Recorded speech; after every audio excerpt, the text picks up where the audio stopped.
चलिए एक और नई कहानी शुरू करते हैं। ठीक ध्यान से सुनिएगा।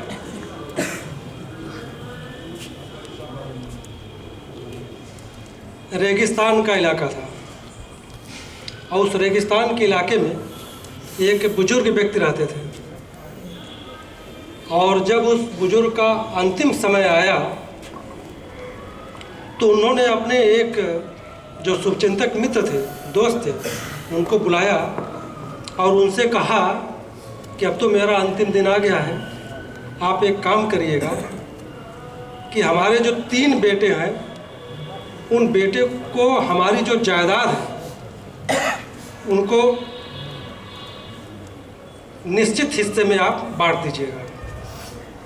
तो उस बुजुर्ग व्यक्ति के पास जो जायदाद के रूप में 19 ऊंट थे, तो उस बुजुर्ग ने अपने मित्र से कहा कि इनको 3 बेटों में बांटना है। ध्यान से सुनिएगा। सबसे बड़े बेटे को आधा हिस्सा दिया जाना है, दूसरे बेटे को चौथा हिस्सा दिया जाना है और तीसरे बेटे को 5वां हिस्सा दिया जाना है। और टोटल ऊंट 19 था, बड़े बेटे को आधा दिया जाना था। और उसके कुछ दिन बाद उस बुजुर्ग व्यक्ति का देहांत हो गया। जब उस बुजुर्ग व्यक्ति का देहांत हो गया तब उनके मित्र ने तीनों बेटों को बुला करके जब उनकी जायदाद को, वसीयत को बांटना शुरू किया तो उनको यह समझ में नहीं आ रहा था कि 19 ऊँटों का आधा कैसे करें, क्योंकि बड़े बेटे को आधा हिस्सा मिलना था, दूसरे बेटे को चौथा हिस्सा मिलना था और तीसरे बेटे को 5वां हिस्सा मिलना था। लेकिन उस व्यक्ति को, उस मित्र को, बुजुर्ग व्यक्ति को समझ में नहीं आ रहा था कि 19 ऊँटों का आधा कैसे करें। और वहाँ पे भीड़ लग गई और भीड़ के कोई भी व्यक्ति को यह नहीं समझ में आ रहा था कि ये 19 ऊँटों का बंटवारा कैसे किया जाए। किसी का दिमाग काम नहीं कर रहा था, दिमाग की बत्ती सबकी गुल हो गई थी, सारे लोग जो है परेशान थे। तो उसी समय एक सज्जन व्यक्ति अपने ऊँट से गुजर रहे थे। तो उन्होंने जब देखा वहाँ काफ़ी भीड़ लगी हुई है तो उन्होंने पूछा, क्या बात है भाई, क्यों इतनी भीड़ लगी है? तो उस बुजुर्ग व्यक्ति के मित्र ने बताया कि वसीयत के अनुसार 19 ऊँटों की जो जायदाद है उसको 3 बेटों में बांटने की समस्या है। तो उस व्यक्ति ने कहा, जो सज्जन ऊँट से आए थे, कि सबसे बड़े बेटे को आधा हिस्सा दिया जाना है, दूसरे बेटे को चौथा हिस्सा दिया जाना है, तीसरे बेटों को 5वां हिस्सा दिया जाना है। अब ऊँटों की संख्या 19 है और ये हमारी समझ में नहीं आ रहा कि हम कैसे इसका बंटवारा करें। तो जब उस सज्जन ने जो ऊँट पर बैठे हुए थे सुने तो उन्होंने कहा, ठीक है, अगर आप हमसे कहते हैं तो हम आपकी समस्या का समाधान कर देते हैं। तो उस व्यक्ति ने सोचा कि अगर समस्या का समाधान हो जाएगा तो बहुत अच्छा रहेगा। तो सारे लोग वहाँ पे जो भीड़ थी बड़े खुश हुए कि चलिए कम से कम कोई एक व्यक्ति तो आया जो इनकी समस्या का समाधान करेगा। उसके बाद उस सज्जन व्यक्ति जो ऊँट पर बैठे थे वो अपने ऊँट से उतरते हैं और अपने ऊँट को लाइन से जो 19 ऊँट खड़े थे उसमें शामिल कर देते हैं।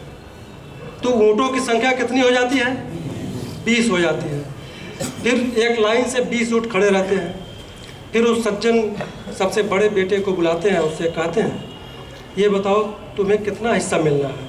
तो बड़ा बेटा कहता है, हमको आधा हिस्सा मिलना है। तो सज्जन कहते हैं, ठीक है, 20 का आधा कितना होता है? वो कहते हैं 10। कहते हो अपना 10 ऊँट ले जाओ। तो 10 ऊँट लेके गया। उसके बाद दूसरे बेटे को बुलाते हैं, उससे पूछते हैं कि भाई बताओ तुमको कितना हिस्सा मिलना है? उसने कहा कि हमको चौथाई हिस्सा मिलना है। तो उससे पूछते हैं कि ये बताओ 20 का चौथाई हिस्सा कितना होता है? तो वो कहता है 5। तो दूसरा बेटा जो है अपना 5 ऊँट ले जाता है, वो कहते हैं अपना 5 ऊँट ले जाओ। फिर उसके बाद तीसरे बेटे को बुलाते हैं, उससे पूछते हैं बताओ भाई वसीयत के अनुसार तुम्हें कितना मिलना है? तो वह तीसरा बेटा कहता है कि हमें जो है 5वां हिस्सा मिलना है। तो सज्जन ने पूछा कि 5वां हिस्सा, 20 का 5वां हिस्सा कितना होता है? तो उसने कहा 4। कहा ठीक है, तुम 4 ऊँट अपना ले जाओ। तो तीसरा बेटा अपने 4 ऊँट ले गया। तो इस प्रकार बड़े बेटे को 10, दूसरे बेटे को 5 और तीसरे बेटे को 4। तो इस प्रकार 19 ऊँटों का बंटवारा हो गया। उस सज्जन ने 19 ऊँटों का बंटवारा भी कर दिया और उनका ऊँट खुद उनके पास रह गया। उनका ऊँट खुद उनके पास रह गया और सबसे बड़ा मसला भी हल हो गया। अब इस कहानी का भाव समझिए। हर चीज़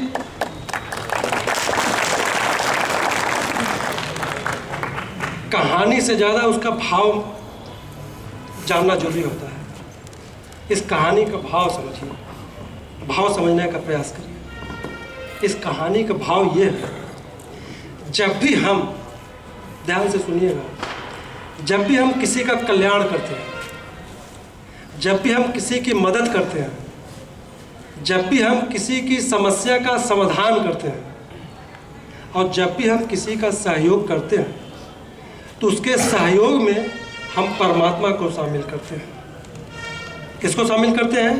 परमात्मा को शामिल करते हैं। और जब भी आप किसी काम में परमात्मा को शामिल करते हैं, भगवान को शामिल करते हैं, तो आपकी अपनी समस्याएं, आपकी अपनी मुसीबतें, आपकी अपनी मुश्किलें और आपकी अपनी सारी कमियां खत्म होती जाती हैं। इतना ही नहीं, जब आप परमात्मा को शामिल करते हैं, आपके जो गंदे विचार रहेंगे, आपके जो द्वेष की भावनाएं रहेंगी, आपकी जो बुरी भावनाएं रहेंगी, वो सब भी समाप्त होती जाएंगी। लेकिन दुख इस बात का है कि व्यक्ति अपने किसी कर्म में, किसी भावना में परमात्मा को शामिल नहीं करता, भगवान को शामिल नहीं करता। और जिस दिन व्यक्ति, कोई भी व्यक्ति अपनी सोच में, अपने विचारों में, अपने कर्म में